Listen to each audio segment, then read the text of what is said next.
Hello everyone, I'm Wade, your Cinephile host. It's not long ago, on the 22nd of May this year, that the volcano on Mount Nyiragongo in the Dominican Republic of the Congo began erupting.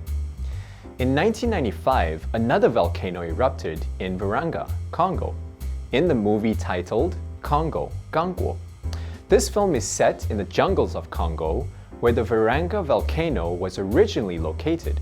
However, after several civil wars in the area, it's now along the northern borders of Rwanda, Congo, and Uganda.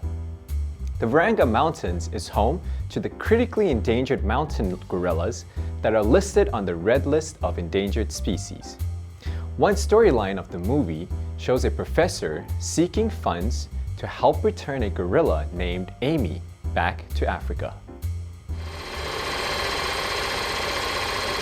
Elliot is a primatologist at the University of California, Berkeley, and his assistant, Richard, teach human communication to primates using a mountain gorilla named Amy.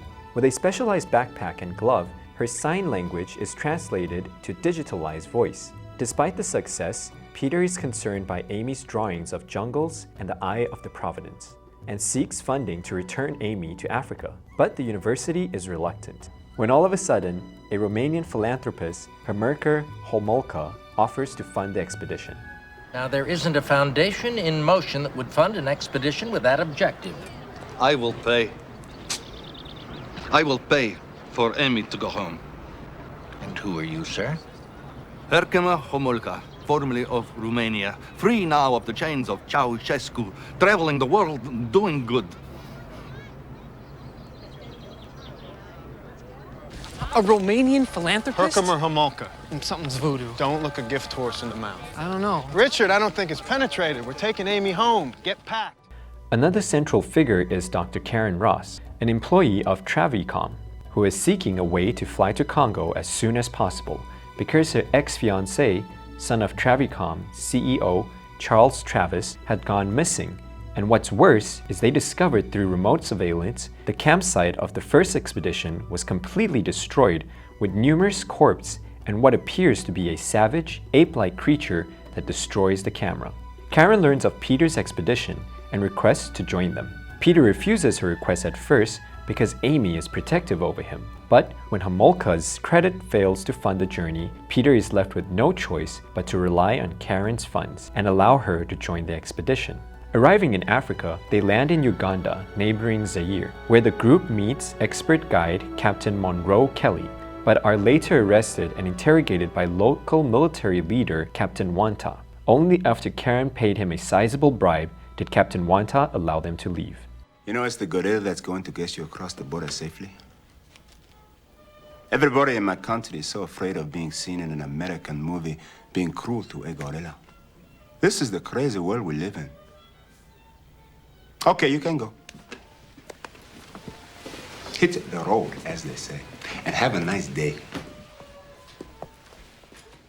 As the group crossed to Tanzania to board another plane, Monroe reveals that Homolka has led previous safaris in search of the lost city of Ginj, with disastrous results. The group abandoned the autopilot plane and parachute into the jungle moments before the plane is shot down by Zairean soldiers. Once they all landed safely, they began to set up camp while Karen uses satellite communication to report back to Travicom headquarters. They reveal that the ape-like creature that destroyed the camera is of an unknown species.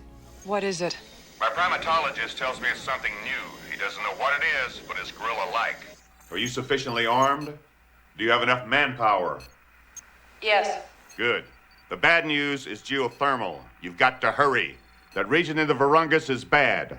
Sometimes the volcanic activity is breaking out of the ground. The region's going to blow. Could be a week, could be sooner. And Dr. Ross, what the hell's... While Peter and Amy were playing around, Amy accidentally bumped into the satellite communication antenna and destroys it, resulting in the loss of communication with Travicom. Nevertheless, they continued on with the expedition, traveling through the jungle. Soon they encountered a native tribe known as the Ghost Tribe that led them to Bob Driscoll, a wounded member of the first expedition. Bob was unresponsive until he sees Amy approaching. He then let out a last scream of fear and dies. The group continues by boat, and Homolka reveals his true intentions of searching for Zinj, which is believed where King Solomon had a diamond mine.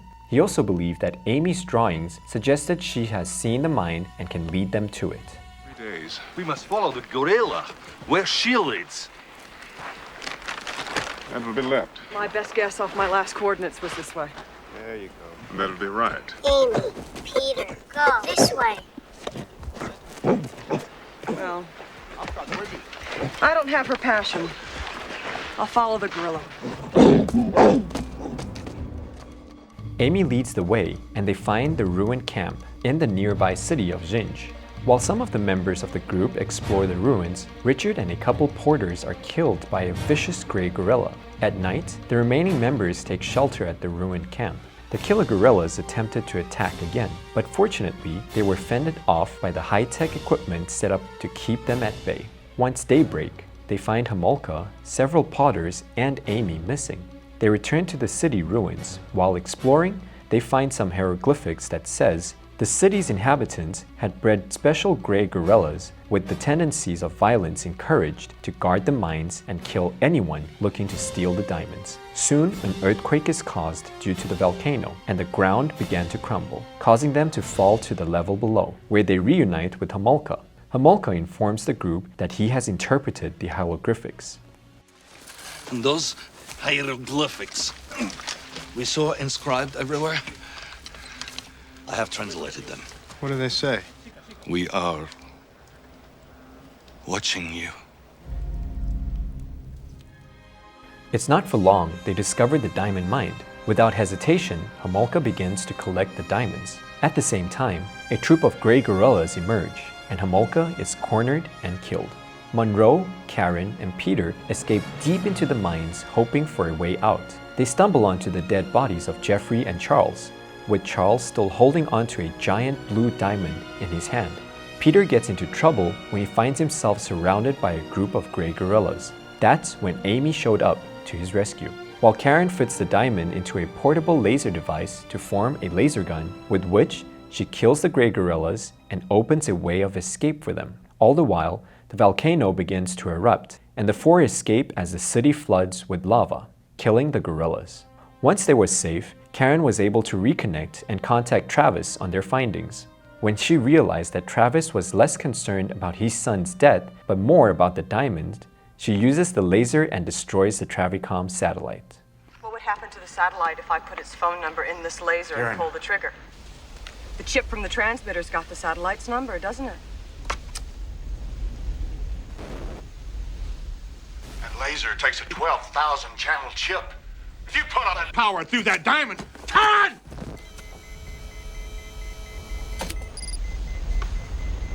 This is for you, Charlie.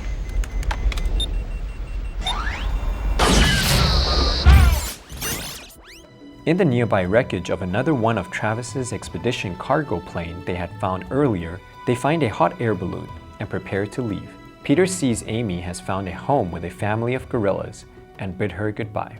The three take off in the hot air balloon, and Peter throws the diamond back into the jungle below. Amy watches the departing balloon with a smile, then joins her new family. It's always a beautiful sight to witness when someone returns home to where they belong, just as Amy found her home back in Africa. Earlier, I mentioned that Mount Nyiragongo in Congo had erupted in real life. This caused many people to lose their homes. So our thoughts and prayers go out to them, in hopes that they will soon find a new place they can call home. 接下来 Ruby 要揭晓今天电影迷 Congo 刚果要教我们些什么。So Ruby, did you enjoy this movie? I did, but the scene when the volcano erupted was so scary. Yeah. 在现实生活中的火山活动更可怕。That brings us to our learning point today. Wait, can you tell us 火山活动的英文？Volcanic activities. Exactly.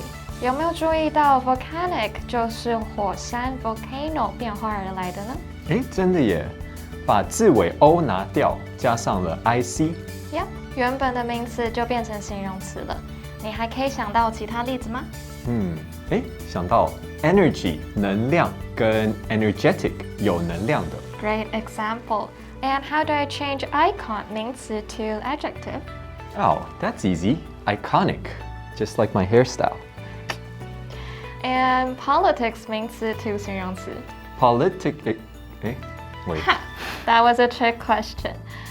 Politics 名词是政治的意思，但是要把它变成形容词，并不是再加上一组 ico。被你搞混了，是 political 啊，政治的。Now you got it.